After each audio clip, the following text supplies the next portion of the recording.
SKYPELiveAnxietyCenter.com. Jim? Yes. I had a couple of questions real short. I know you probably need to get off. This is Janice. Hi, Janice. Nice to chat with you, Hi. too. I'm having to move around here. My husband's... I can't talk about this stuff when he's around. Yeah.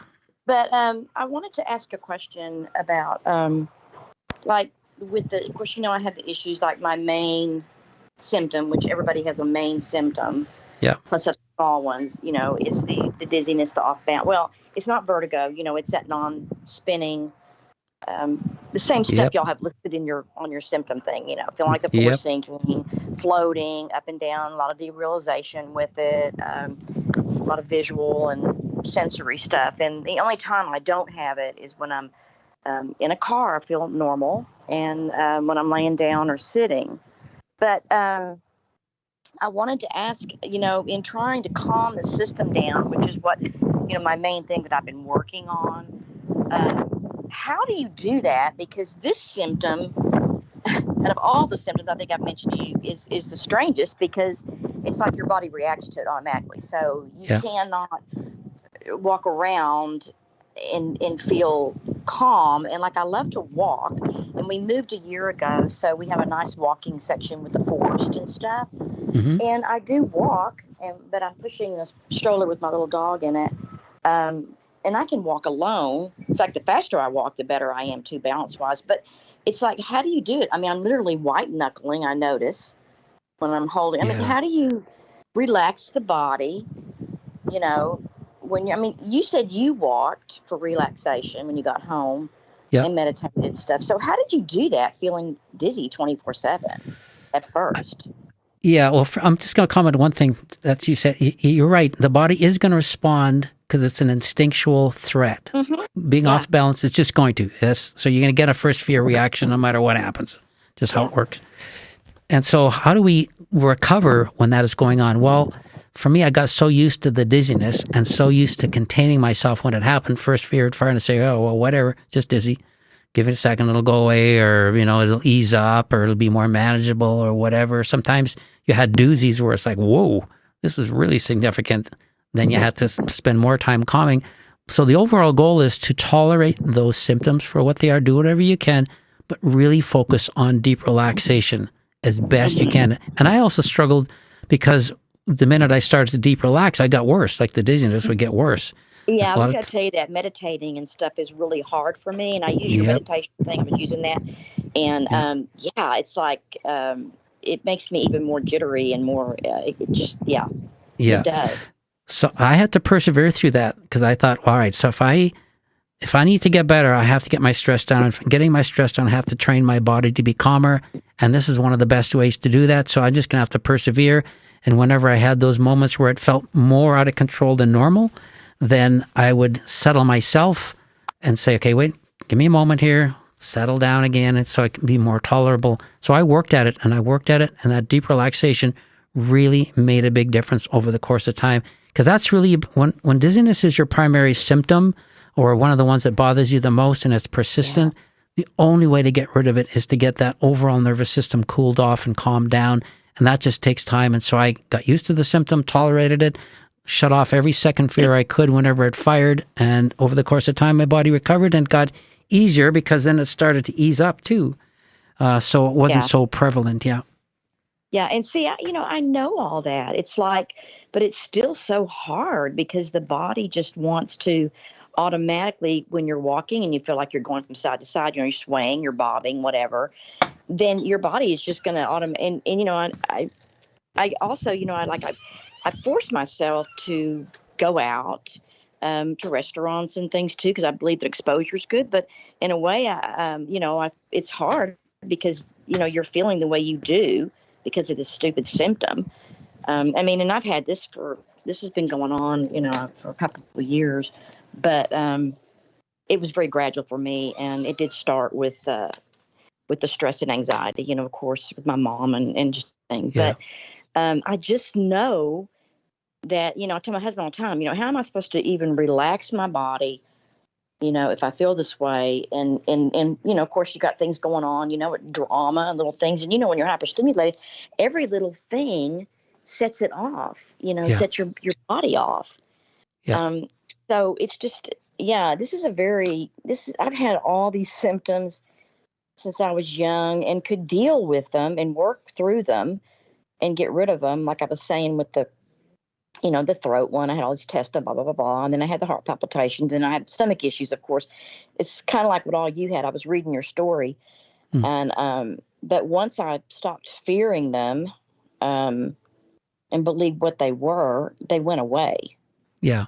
I still have stomach issues. I still have that in the mornings and the churning stomach and the nervous. And it's horrible, my mornings. But this symptom is just with me nearly 24/7. Yeah. And I know what I need to do to get rid of it. I know what I need to do. And I'm working with Stacy and everything. But, of course, we don't really talk about symptoms. Yeah. Because you're not really supposed to. It's not good just to discuss symptoms and say, well, Jim, did you feel this way? Did you feel floaty? Did you, it's like that constant reassurance to make yourself feel better. But it's like an entity. It's different than the other symptoms. It's like separated from it. Like it's something I need to be checking all the time and working on all the time and focusing on all the time. And it's a symptom that you can't help but not be hypervigilant with. You know what I'm saying? It's not like the other ones. It's like well, it definitely catches your attention. Yeah. And you have to be you're so hypervigilant with it, no matter where your brain goes. I'm just sitting here talking to you right now about it, and I'm feeling like I'm floating up and down because it's emotional. Yeah. The other thing too to keep in mind that I had to realize is that a lot of times it also can be psychosomatic, where just looking for it, we're going to feel dizzy because we know what the dizziness feeling feels like, and we can create that just by looking for it. So exactly. I have to teach myself to stop looking for it. It's going to be what it is. It's going to ebb and flow. Enjoy the times when it was less prevalent, and just sort of tolerate the time when it was more. But my number one job is getting my stress down and not reacting to it. And I got really good at both of those. And over the course of time, it disappeared. Yeah, and the fear drives it, of course, but I'm in a group. She calls it neural circuit dizziness, but it's her stuff is all stems down to stress causes it. Fears. It's basically what y'all believe too. I think I had mentioned from the Steady Coach on YouTube, and she interviews all kinds of people. She's into also mind body stuff too, which and the the traumas. Core fears and things like that. And she's got a great. I said, "Can you interview Jim Folk? He had hip surgery. Maybe you can interview him sometime later." Because she interviews, all the John Sarno's associate. She interviews all these people. But anyway, I'm in her group, and it's basically the same thing. Learning to tell your brain that you're safe, calming the system, the nervous system, and all that. But it's just. I'm just keep going along, and I do what you tell me to, like, it is what it is. And, I just get out there and enjoy life. And that's another thing too. I want to do things, and I get very depressed because I want to live life again. And I'm out there and I do things with my granddaughter, and we get out and, I went to a restaurant with some friends last night, even though I had a lot of derealization and head bobbing. People can't see that. It's just all in your head. Yeah. People don't see you swaying and stuff. Yeah. So, I did that, and I actually enjoyed myself, even though I was feeling like that. But I wanted to so bad just to connect and be there and not have, with derealization, you feel like you're in a box and stuff in your vision. Everything's weird in restaurants, but I did enjoy myself, and I did it. So, but and that's the thing. You can't myself like that. Yeah, you can still get out and do the things you love to do as long as you tolerate it. Making stress reduction your number one priority, because it's all stress related. So making stress reduction number one, getting out and do the things you can, not reacting, and it will resolve in time. It just does. We see this so many times. Yeah. Well, I'll tell you, man, it's like I told you before, I would give anything to trade this symptom back for all the other ones I had that I could deal with since I was 9 years old and live my life and deal with it. And if I could have all that back and not this, and be working through Anxiety Center and Stacy, I think I would heal a lot quicker. Yeah. I really do. But and, we all We all have that one symptom that drives us kind of around the bend. And before I let you go, I was going to ask you, was that your main symptom pretty much? Like, was that the one you were hypervigilant with? Well, as you know, I had all the symptoms, but that was the one that was most irritating, annoying for me. Because one of the reasons it was annoying for me is because I remember when I was, I must have been 5, and my aunt took me on a ride at the exhibition that was, it would twirl all the time. And it made me dizzy, and I wanted to get off, and they wouldn't stop the ride. And she wouldn't say anything, and I was just feeling really, really sick. And so whenever, later in life when I got dizzy, it always reminded me of being helplessly trapped in a never-ending pattern of dizziness, which fueled my fear, right? And so I had to work through the notion of, all right, so that's not what this is. This is just stress-related. And when I work at getting my stress down, this is going to go away. You're not stuck here forever. So that helped to change my fears of that feeling. Yeah, just telling yourself that. Yep. Why is the vestibular system, is it so close to the nervous system that it affects the nervous system in this way? Absolutely. Well, the nervous system affects our place in space where we are. Never affected me quite this way. This happened gradually. Of course, my stress was a lot worse the last, 5 or 6 years. Yeah. Maybe that's why. And age makes a difference, and sometimes the body just responds to stress differently. Yeah. Yeah. I just felt like my nervous system just kind of, it's not broken, but I felt like it just collapsed and said, look, this is all I can take. This is it. I'm going to make you sit down. That's kind of how it works. And when it has enough, it lets us know. Yeah. Okay. Yeah. Well, you answered me that question. Thank you. And, Stacy's got me on the Warriors daily ratings. Yes. Good. I've been working on that for he gave me that a while back, about a week ago. And the rating scales, for descriptions and things.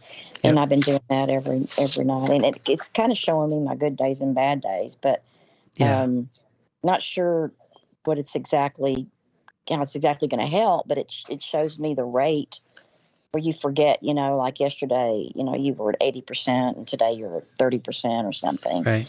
But I guess that's common. They have those worksheets. It is. I used my symptom rating sheets every time I met with a client, because a lot of times progress can be so slow we don't even think we're making any. And so, and because it's not linear, it's not like you feel good, better and better each week. It's like you can go up and down, but what happens, you'll find that the trajectory is lower overall. So you might have peaks and things, but overall, over the course of time, those ratings come down, which is really encouraging to the people who can't see the obvious signs of recovery. It builds their confidence, they know they're doing the right thing. Because a lot of times, too, as you're probably aware of this, that in the early stages of therapy, a lot of people aren't buying into what we're telling them to do because they don't believe it. They think there's something medically wrong. And so there's all that buy-in that has to happen. But over the course of time, as they start to see progress unfold, they start to buy in more, which builds their confidence, which makes them do their work more. They just get better and better and better. So we do it for that reason. And it's a lot of people respond, favorably to that. Okay. I'll have to ask Stacy if he's got that symptoms rated sheet when I talk to him. But I think what I'm going to do is I've been with this other therapist from Steady Coach, and I told Stacy I think what I'm going to do is I'm going to drop her. Of course, she went up from 130 to 195. I can't afford that. But I said, I think I'm going to drop her, Stacy, and I'm going to go ahead and see you twice a month, because I think it's more important for me, instead of concentrating on that symptom, be concentrating on the anxiety and getting it. That's the cause of all of it. So I went ahead and going to do him like every 2 weeks. So wish me luck. But sounds good. Anyway, I'm going to let you go because I know you need to probably get up and walk around. And I do. I have one more person I'd like to talk to before I break for today, because he's been very, very patient. This is hard. Well, thank you so much. And I will be staying in contact at next Skype. I'm really excited about the Skype. Well, that'd be great. Yeah, it'd be nice to keep in touch and provide reassurance where I can. And because again, our goal is to make sure everybody gets through this and lives their normal life again without the bother of anxiety. And there's a lot to do and a lot of things to talk about. So hopefully we can meet that I need needed you over the course guys of time. probably about 15 years ago. But yeah, so I'll be keeping you in my prayers, and your wife too, definitely. Thank you.